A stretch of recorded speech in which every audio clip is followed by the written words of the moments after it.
Also have bacon.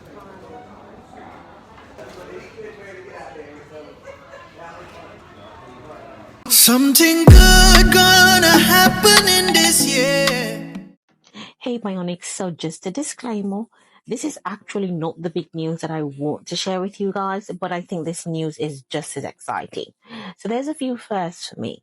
This is my very first time traveling as an adult, and it's also my very first time traveling as a newly disabled Jamaican woman. Unfortunately, Big Daddy isn't coming with me this time around, and even though he almost allowed me to miss my flight, I did make it in time. Now, call me a novice, but as I said, it's my first time traveling as an adult. So I found JetBlue, and they had somebody to assist me with getting my tags for my bags and my boarding pass. As soon as that was completed, I got my wheelchair attendant, and he actually put me in the wheelchair, and I went ahead, gave Big Daddy my see you later hugs and kisses, and proceeded to check in at the Club Montego Bay desk. Now, before I reached the Club Montego Bay, I literally had to go through the security check. Listen, baby. I had to remove my electronics, remove my shoes, and put my handbag and my luggage in bins for them to actually scan. Now, of course, one of the security actually knew me from TikTok, and before I could say anything, she told her colleagues that I couldn't go through the metal detector and I had to be patted down. Now, listen, even for regular people that their feet work, this journey to Club Montego Bay is absolutely long, but I like that the duty-free area is very culturally inclined. Listen, I had an absolutely lovely time in Club Montego Bay. I will give you guys a separate review about that.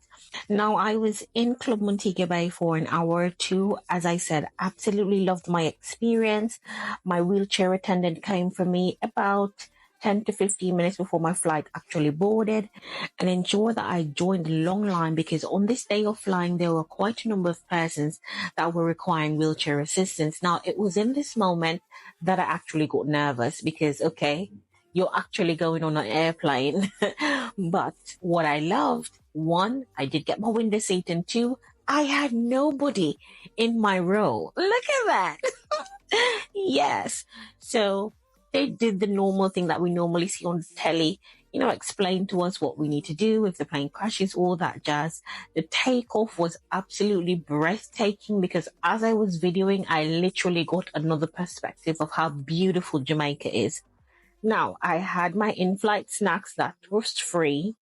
I also had in-flight movie and I watched The Last of Magic Mike. Listen, it was lovely.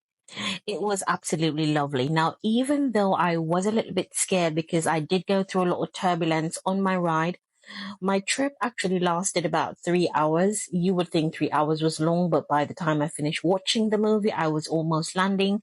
I did land in a thunderstorm. Honest opinion, flying first time as an adult and a newly disabled Jamaican woman, it's a 10 out of 10 for me, JetBlue. Get ready for the vacation. Something good gonna happen in this year.